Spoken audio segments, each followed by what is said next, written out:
రెండో రకమైనటువంటి మనస్తత్వం ఏంటంటే నావి నాకే, నీవి నీకే, నా లిమిట్స్లో నేను ఉంటాను, నేను సంపాదించిన దేవుడు నాకు ఇచ్చినవి నేను అనుభవిస్తాను, నీకు దేవుడు ఇచ్చినవి నీవు అనుభవించు, నీ యొక్క కర్మను బట్టి దేవుడు నీకు ఇస్తూ ఉన్నాడు, నీకు లేకపోతే నేను బాధ్యుడను కాను,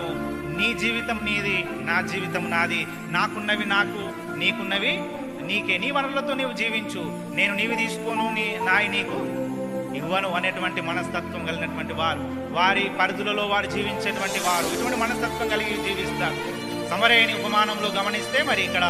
వారు అక్కడ ఒక వ్యక్తిని కొట్టి అక్కడ కింద పడవేసి వెళ్ళినప్పుడు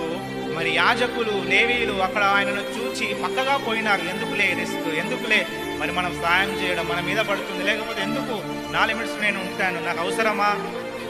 రిస్క్ తీసుకోవడం, నావి నాకే, నీవి నీకే.